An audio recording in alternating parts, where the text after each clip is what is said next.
اعوذ باللہ من الشیطان اللعین الرجیم بسم اللہ الرحمن الرحیم۔ سامعین و ناظرین، آج ہم سورہ مبارکہ سبا کی فیوز و برکات، فضائل، اہمیت اور عملیات کو بیان کریں گے۔ یہ مکی سورہ ہے، مکہ میں نازل ہوا اور تقریباً 55 آیات پہ مشتمل ہے۔ سورہ مبارکہ سبا میں تقریباً 10 موضوعات پہ گفتگو کی گئی ہے، جیسے کہ سر فہرست حضرت داؤد علیہ السلام کے لیے لوہے کا نرم ہونا، تخت سلیمان بن داؤد کی آمد و رفت کا پیمانہ اور جنات کی تابعداری، شکر گزاروں کی قلت، عصائے حضرت سلیمان کا دیمک کا نظر ہونا اور وفات کا علم ہونا، ابلیس کی وسوسہ انگیزی انسان کے لیے جبری نہیں ہے، بلکہ جو شیطان وسوسے ڈالتا ہے یہ اختیاری طور کے اوپر انسان کو ہے، جبرن نہیں ہے۔ قرآن مجید کا انتہائی روادارانہ اعلان، ہمارے جرائم کے ذمہ دار تم نہیں اور تمہارے ہم نہیں، رسالت پیغمبر کے ختم رسالت کی نبوت، اموال اور اولاد کے ساتھ حسن عمل کی قدر و قیمت، اجر رسالت کی طلب مگر فائدہ امن کے لیے ہے۔ جہاں ہم اس کی فضائل کی جانب آتے ہیں تو سرکار دو عالم حضرت محمد مصطفیٰ صلی اللہ علیہ وآلہ وسلم فرماتے ہیں کہ جو شخص سورہ مبارکہ سبا کی تلاوت کرے گا، تمام انبیاء، اوصیاء، اولیاء ان کے ہم نشین ہوں گے، بروز محشر جنت میں ہم رفیق ہوں گے اور تمام سب کے سب اس سے مصافحہ کریں گے۔ امام جعفر صادق علیہ السلام ارشاد فرماتے ہیں کہ جو شخص سورہ مبارکہ سبا کو دن میں تلاوت کرے گا، اللہ کے ملک اسے دن میں اپنی حفاظت میں لے لیں گے اور پورا دن حفاظت میں رہے گا۔ اگر شام میں اس کی تلاوت کرے گا تو پوری رات جو ہے اللہ کے ملک اپنی حفاظت میں لے لیں گے اور اپنے حصار میں لے لیں گے، اور بندہ جو ہے وہ ان ملائکہ کے حصار میں حفاظت میں رہے گا۔ اس سورہ مبارکہ سبا میں 2-3 موٹے موٹے موضوعات کو بیان کیا گیا ہے، جیسا کہ حضرت داؤد علیہ السلام کے کچھ واقعہ، حضرت سلیمان بن داؤد کا پورا تذکرہ، موت کا واقعہ، اور حضرت داؤد سے لے کے حضرت سلیمان بن داؤد تک کا بیت المقدس کی تعمیر کرنے کا سلسلہ، اور آخر میں قوم سبا کا واقعہ بیان کریں گے۔ تو سب سے پہلے حضرت داؤد کے بارے میں روایت میں ملتا ہے کہ حضرت داؤد صحرا سے گزرتے تو زبور پڑھتے تھے، ان کے ساتھ پہاڑ، پرندے اور جنگلی جانور بھی زبور کی تلاوت کرتے تھے۔ اللہ تعالیٰ نے حضرت داؤد علیہ السلام کو بہت سی نعمات سے نوازا تھا، معجزات سے نوازا تھا، جیسا کہ پرندوں کی بولیاں انہیں سکھا دی تھیں، لوہے کو نرم کرنا اللہ نے ان کے ہاتھ میں دے دیا تھا، سونے اور پیتل کو بھی موڑ لیا کرتے تھے بغیر گرم کیے ہوئے، یہ بھی پروردگار عالم نے حضرت داؤد علیہ السلام کو عطا فرمایا تھا۔ یہاں امام جعفر صادق علیہ السلام فرماتے ہیں کہ ایک دن خدا نے ارشاد فرمایا کہ اے داؤد، آپ میرے بہت اچھے بندے ہیں، مگر ایک چیز آپ کی ہمیں اچھی نہیں لگتی ہے۔ تو حضرت داؤد نے کہا پروردگار وہ کون سی چیز ہے؟ تو خدا نے فرمایا وہ یہ ہے کہ تم اپنا گھر کا خرچہ بیت المال سے چلاتے ہو۔ 40 دن تک حضرت داؤد علیہ السلام گریہ کرتے رہے، روتے رہے کہ پروردگار میں تو تیرا بندہ ہوں، کیا میرا رب بھی مجھے اس سے ایسی باتیں کرے گا؟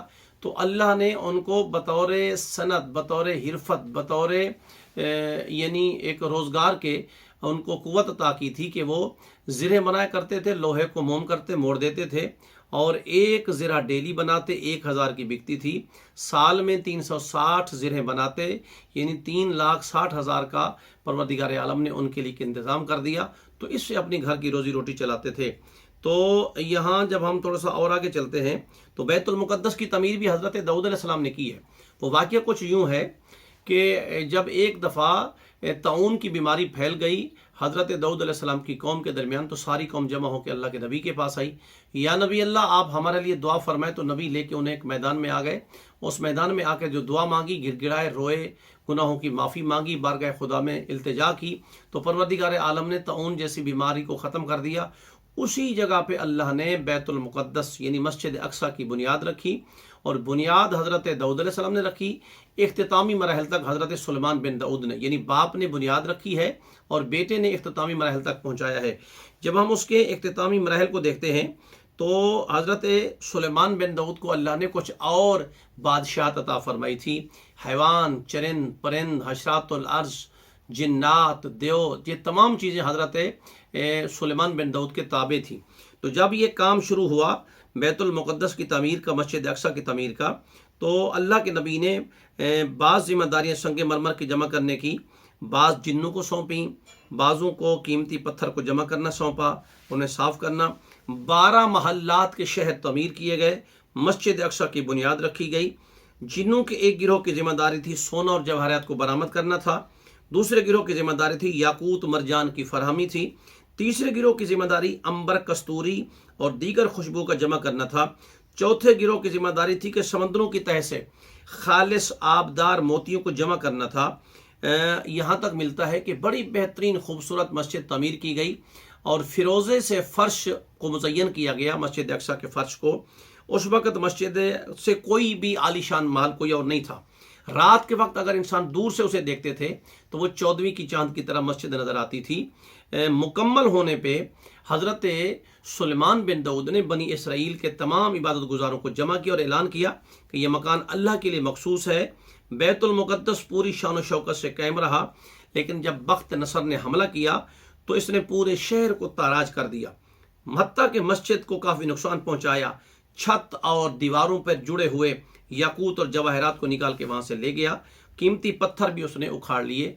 तो ये तो तज़किरा है, ये भी सूरह मुबारक है सबा में बयान हुआ है। जब उससे ये थोड़ा सा और आगे चलते हैं तो यहाँ रिवायत में मिलता है कि हज़रत सुलेमान बिन दाऊद ने अपने लिए एक महल बनवाया।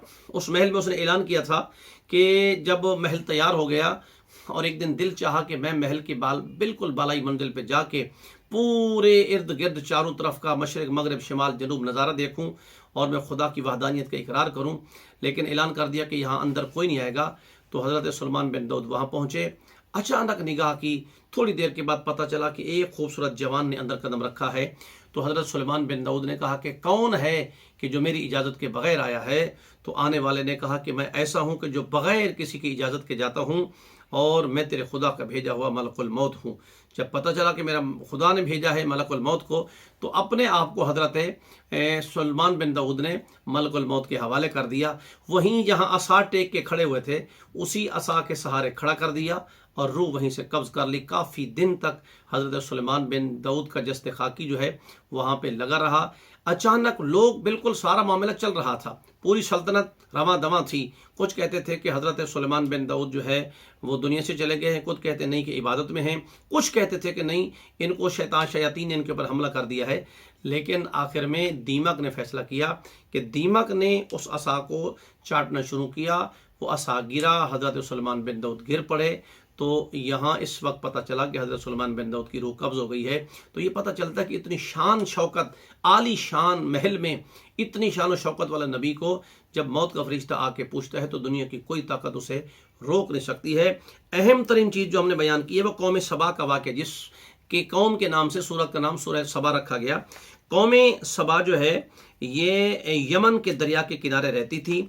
सबा इब्ने यशहब बिन यरब बिन कहतान के 10 बेटे थे। 6 यमन में आबाद थे, 4 शाम में आबाद थे। यमनियों के नाम आज़द, कुंदा, मजहद, अशरून, इनमार, हमीर। शामियों के नाम आमिला, खुद्दाम, लखम, गस्सान, ये लोग थे। अब अल्लाह ने इनको हर नेमत अता की। नाज़रीन, ये थोड़ा सा ये वीडियो तवील हो जाएगी, लेकिन इसको गौर से समात फरमाना है कि खुदा अगर कोई नेमत दे तो इंसान को चाहिए उस नेमत का शुक्रिया अदा करे। परवरदिगार आलम ने कौम सबा को 10 बस्तियां थीं और अगर बंदा 10 दिन तक सफ़र करता रहता तो वहाँ से कोई भी धूप का ज़र्रा भर भी कोई लाइट किरण नहीं पड़ती थी।